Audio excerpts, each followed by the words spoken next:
विराट खतीरा और भागवत और अभी हम भाभी के माइक में ये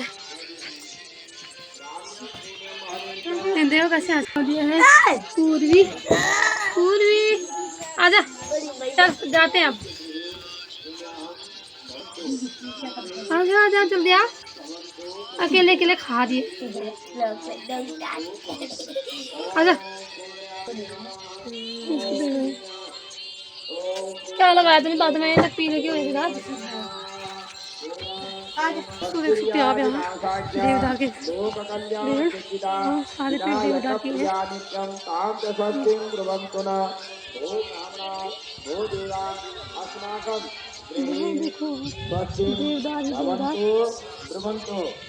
कैसा लगा तेरे को अपने नैनिहाल आके? ये मत कहना तेरी मम्मी का नैनिहाल है। क्या कर रहा है ना भाभी आगे है? मेरा नहीं, मेरी मम्मी का नैनिहाल है। मेरा तो पिता का है। तेरी मम्मी का नैनिहाल पता है तेरे? कहाँ है? कहाँ तेरी मम्मी का नैनिहाल? कहाँ है? इधर नहीं है तेरी मम्मी का ना। कहाँ है? आप देवी नगर ना ग्राउंड।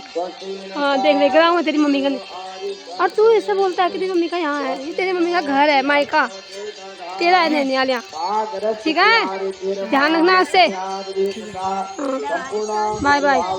जा साथ में जाते हैं। रुको, देखो किसने तेज तेज तोड़ता है। गिरा रहेगा कभी, गिर गया था अभी।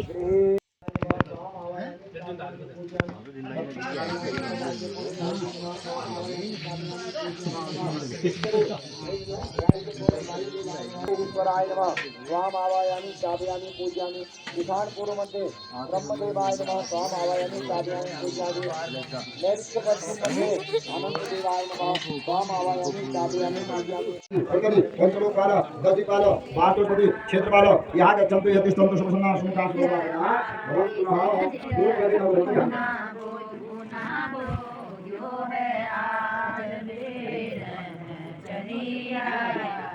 नवग्रह का एक चम्मच जो हमारे नीचे आगे पूरी आज नवग्रह का ब्रह्म आज आगे जन्म समयामि नमो नमः। अतसी का अर्घ पूरी आज नवग्रह का आदि पते जो पानी ब्रह्म कार्य ब्रह्म एक चम्मच अर्घ गंगा आचमन करो समयामि नमो नमः। पंचामृतम पयः प्रज्ञान पयो गरीबो एवं जंत्र से पयः भय पदे दिशा संपूर्ण ब्रह्म पंचामृत पानी समयामि नमो नमः। हां सुनिए नवग्रह का ब्रह्म सर्वोपचारार्थ वस्त्र हाथ लगाइए। वस्त्र समझिए चम्मच वस्त्र का आचमन करो समझिए। यज्ञ कोई ब्रह्मा विष्णु महेश के निकम ब्रह्म दुर्ग यज्ञ कोई नारी नाम के नाम कमलेश्वर नवग्रह देवता भो नमः।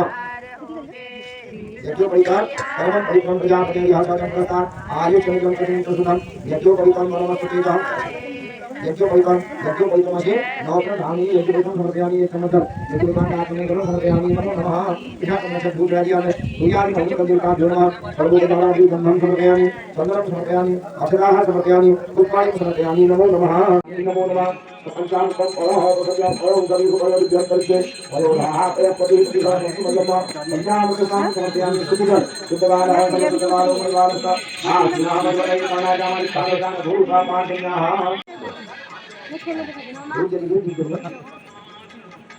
ब्रह्माकारभ्यः दयाचरितं सर्वतो भद्रमण्डलिता नमो नमः। भवानी शंकरौ वंदे श्रद्धा विश्वासरूपिणौ याभ्यां विना न पश्यन्ति सिद्धा स्वान्तस्थमीश्वरम् वंदे बाधमयं विद्यं गुरुं शंकररूपम्। सरस्वती नमस्तुभ्यं वरदे कामरूपिणी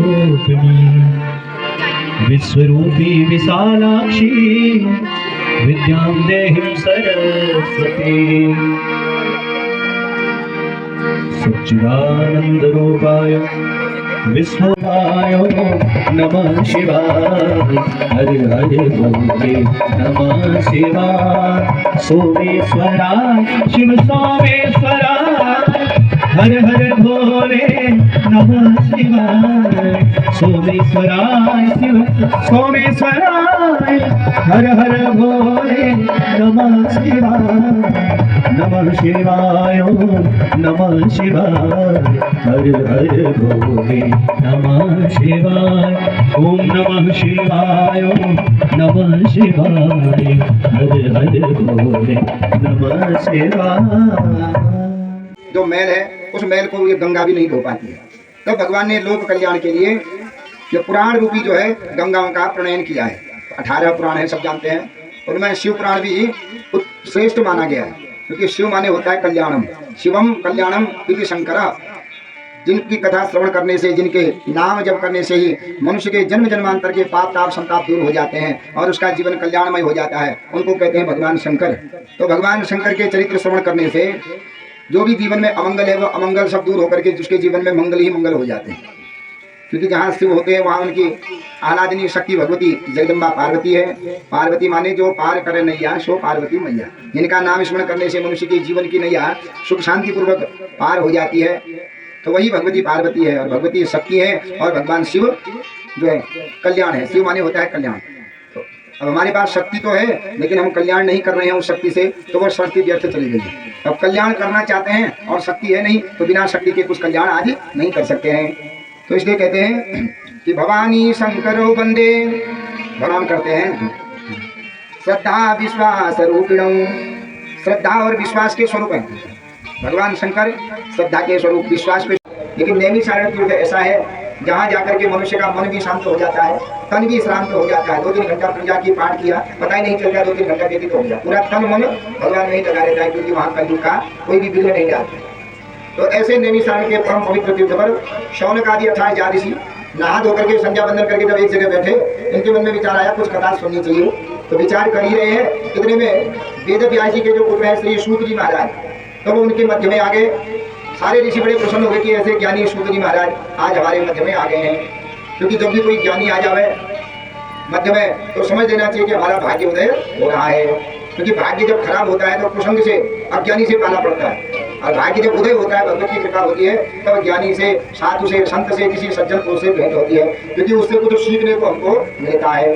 क्योंकि बड़े प्रसन्न हुए। तो उनमें जो मुख्य ऋषि है वो है शौनक जी। शौनक जी ने सारा और बहुत अच्छी तरह से आपने वेद और पुराणों को पढ़ा हुआ है। इसलिए महाराज हम आपसे पूछते हैं कि जीवन में सदाचार की प्राप्ति कैसे होती है? क्योंकि जिसका आचार बढ़िया होगा जीवन में, उसका जिसका आहार बढ़िया होगा, उसका व्यवहार भी बढ़िया होगा, रहन सहन भी ठीक होगा। इसलिए सदाचार के द्वारा ही इस लोक में भी सुख पाता है और परलोक में भी सुख पाता है। तो महाराज सदाचार की प्राप्ति कैसे होती है? सद्भक्ति के द्वारा शिव की महिमा सुनता है और शरीर के द्वारा शिव की पूजा करता है, तो वो चलता फिरता गंगा यमुना सरस्वती का संगम कहा गया है, त्रिवेणी संगम है। ऐसे पुरुष के दर्शन करने से ही मनुष्य समस्त पापों से मुक्त होकर के भगवान के दिव्य धाम को चला जाता है। राजसूयेन ओम नमः शिवाय कह दिया तो समस्त पाप दूर हो जाते हैं। इसलिए हे ऋषियों, मैं तुमको शिव महापुराण की महिमा बताता हूँ कि यह शिवपुराण महापुराण क्या है। न चाहते हुए भी शिवपुराण को सुनने से मनुष्य भगवान के दिव्य धाम का अधिकारी बन जाता है। एक तथा समानम भूमि किंचित पराचरम निश्चयेन एक विज्ञातम अस्माभिः कृपयातः। इस भूतल को पवित्र करने वाली जो कथा है वो भगवान की ही कथाएं हैं। तो वह कथाओं की महिमा मैं तुमको बताता हूँ। कोई जान करके, अनजाने में भी अगर जो जानकर सुनता है उसका तो उद्धार होता ही होता है। कोई अनजाने में भी अगर कोई कथा श्रवण कर लेता है तो उसका भी उद्धार हो जाता है। वह मैं तुमको सुनाता हूँ। आशीत की रात नगरे ब्राह्मणों ज्ञान दुर्बल दरिद्र वंश विक्रेता वेद धर्म परामुख संध्या स्नान परिभ्रष्टो वैश्यवृत्ति परायण देवराज इति ख्यातो विश्वस्त जनवंचक। किरात नगर में एक ब्राह्मणों का गांव था और गांव में कुछ ब्राह्मण रहते थे जिनमें कुछ सत्कर्म करते थे और कुछ असत्कर्म करते थे। उन्हीं को धन दिया, धीरे धीरे वेश्या के साथ रहने लगा। वेश्या समझ रही कि इसने सारा धन मुझे दे दिया है, अब मैं इसको छोड़कर भाग जाती हूँ।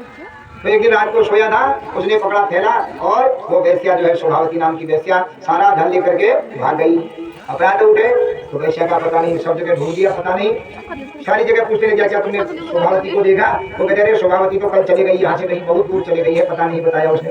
अब पछताने लगा, हाँ मैंने क्या कर दिया, जैसे पर स्त्री के चक्कर में अपने घर को भी बर्बाद कर दिया, अपने धर्म को भी बर्बाद कर दिया। अब मैं कहाँ जाऊँगा, मैं क्या करूँ? इसके चक्कर में मैंने पत्नी माता पुत्र भाई बंधुओं को जो है उन सबको मार दिया है।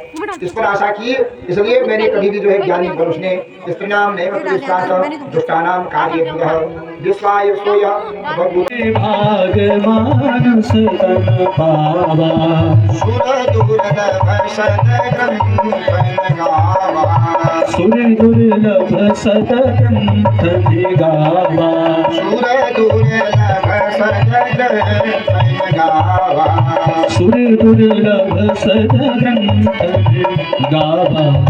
विचार करके मेरा जो 84 का चक्कर है वो और शुरू हो जाएगा। इसलिए देवताओं को जो भी दुर्लभ मानव जीवन है ये अपने आप रहता है। मैं अपने सास ससुर की सेवा करूंगी, अपने धर्म को निभाऊंगी और भगवान का भजन करूंगी। घर में रहने लगी तो 2-3 दिन बाद घर आया, कहने लगा पत्नी से, देवी मैं जैसे आजाद हूँ तुम भी आजाद हो, माने मैं धन कमाना नहीं जानता हूँ, तो तुम एक काम करो, तुम मेरी पत्नी हो। और पत्नी का परम धर्म क्या है? बड़े बात के धर्म सिखाने लगा, पति की इच्छा को पूर्ण करना, पति के मनोकामनाओं को पूर्ण करना। तो तुम ऐसा करो, तुम भी दुष्कर्म करो और दुष्कर्म के द्वारा धन कमाओ और वो धन मुझे दो और वही धन के द्वारा मैं अपनी जो मेरी प्राण प्रिया वैसे उनको दूंगी।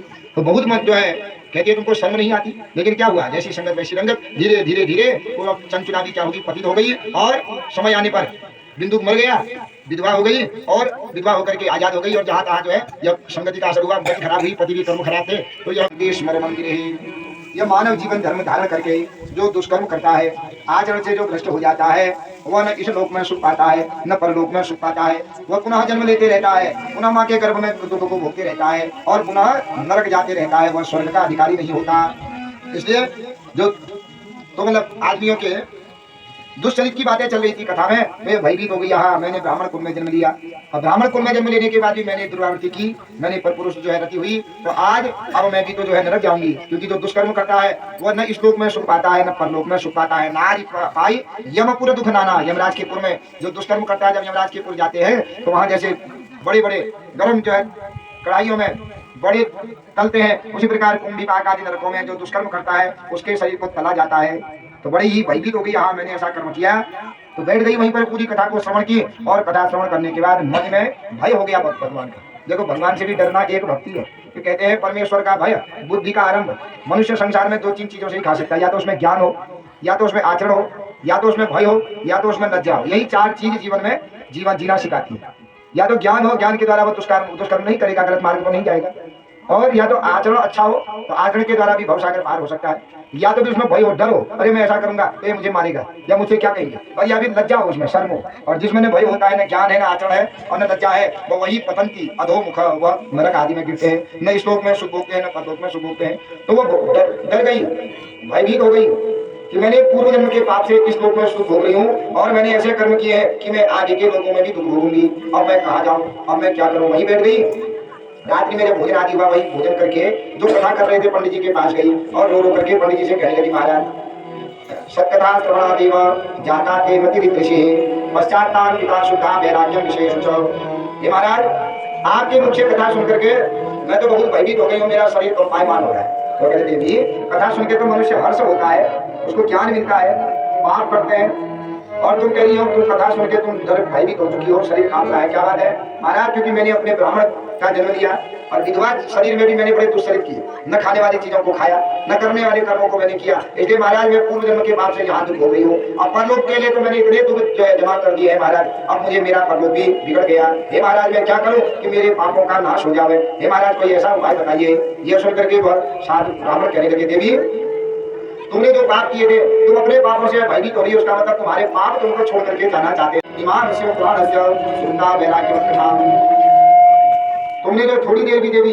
भगवान शिव की कथा सुनी है, उसी शिव कथा के प्रभाव से तुम्हारे जो किए हुए पाप है वो तुम्हारे पर में आ रहे हैं। इसका मतलब वो पाप तुमको छोड़ना चाहते हो, तुम छोड़ना चाहती हो। इसलिए देवी आज तक तुमने इतना दुष्कर्म किया, कभी उसका पश्चाताप नहीं किया। आज बार बार थोड़ी देर शिव पुराण सुनने से तुम्हारे मन में भय हो रहा है कि मेरी आगे की योनियां क्या होंगी, मैं कैसे कष्ट भोगूंगी। इसलिए सत्कथा श्रवणादेव ज्ञाता देवतिरितृषि, भगवान की कथा सुनने से ही तुम्हारी मति पवित्र हुई है। पश्चाताप विदा शुद्धा वैराग्य विशेष, इसलिए तुमको विषयों से वैराग्य हो गया है। यही सत्संग की महिमा है। क्योंकि जो सत्संग में जाता है, सत्संग में जाकर के उसको अपने जीवन में किए हुए पापों का शमन करना पड़ता है। कुसंग में जाने से पाप बढ़ते रहते हैं और सत्संग में जाने से उसके पाप धीरे धीरे घटते रहते हैं। इसलिए भी यही सत्संग की महिमा है। तुम ऐसे ही सत्संग करो, तुम रोज जो है यहाँ कथा श्रवण करो, रोज त्रिवेणी में स्नान करो, भगवान का नाम लो और भाव से भगवान की कथा सुनो कि ये कथा समस्त पापों को नाश कर देती है। तो मैंने जो भी पाप किया वो पाप ही नष्ट हो जाए। इसलिए भी जीवन में जिसने भी सत्संग किया उसका बिगड़ा हुआ जीवन सुधर जाता है। आज तुम्हारा भी जीवन सुधरने वाला है। इसलिए तुम क्या करो, सत्संग करो। इसलिए भी भगवत की कृपा तुम पर हुई, तभी तो तुम अपने भाइयों से अलग हुई। तो पूरी कहानी बताई थी। अगर तुम भाइयों से अलग नहीं होती तो तुम क्या करती? तुम नहा धोके घर को चली जाती। तुम्हारे पापों का शमन कैसे होता? वो भगवान तुम्हारे ऊपर कृपा करे हुए हैं। देवी तुमने जान करके अनजान में भी जो दुर्भावनावश दुष्कर्म किया है उसका तुम्हारा प्रायश्चित का समय आ गया है। इसलिए तुम क्या करो, तुम सत्संग करो। तो कहते महाराज सत्संग क्या कैसे करूं? इस सत्संग से क्या होता है? कहा जो भी सत्संग करता है उसका बिगड़ा हुआ भाग्य भी सुधर जाता है। इसलिए देवी तुम नित्य यहाँ जाकर शिव पुराण की कथा है, ठीक है, शिव महापुराण की कथा श्रवण करो, त्रिवेणी में स्नान करो, भगवान का नाम उच्चारण करो, भगवान के प्रसाद को ही भक्षण करो। ऐसा करने से तुम्हारा समस्त जो है आज तक के हुए पाप ताप संताप नष्ट होकर के याति नयाति सुरतिम नाम पश्चात नाम दीन मत्सय कायन विधिवत भयं। तुम विधिवत प्रायश्चित करो। संसार में ऐसा कोई पाप नहीं है जिसका प्रायश्चित नहीं है। तुम्हारा पापों का प्रायश्चित का समय आ गया है। ब्राह्मण के द्वारा इस चंचला को सत्संग की महिमा बताई। ये सत्संग ऐसा है देवी, ऐसे कुसंग तो हर घर में मिल जाता है, हर गली में मिल जाता है, लेकिन यह सत्संग बड़ा दुर्लभ होता है। और ऐसा सत्संग अगर 1 मिनट का भी मिल जाता है तो सत्संग से मनुष्य के जन्म निर्माण के लिए महात्मा संताप नष्ट हो जाते हैं। तो क्या करो, तुम भी सत्संग करो। संतन के संग लागे तेरी अच्छी बनेगी। संतन के संग लाग रे तेरी अच्छी बनेगी। संतन के संग लागे तेरी अच्छी बनेगी। संतन के संग लाग रे तेरी अच्छी बनेगी।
आगे फुल करो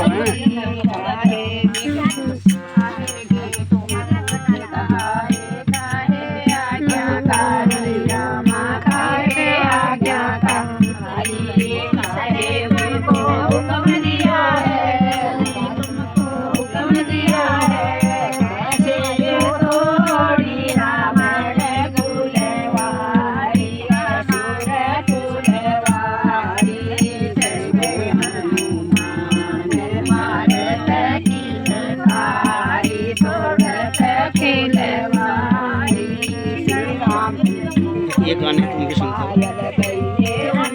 सुनाने से।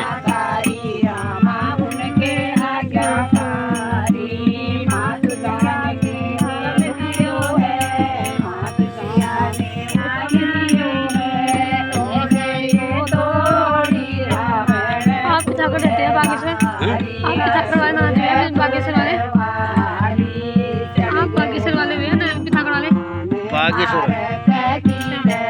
नानी बताती है ना, मेरे एक दिन बागेश्वर पे एक पिथौरागढ़ पे। पिथौरागढ़ वाले तो है नहीं। अच्छा, उनमें बागेश्वर वाला भी नहीं वाला। बागेश्वर छोड़ दिया, अलविदा बागेश्वर।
अच्छा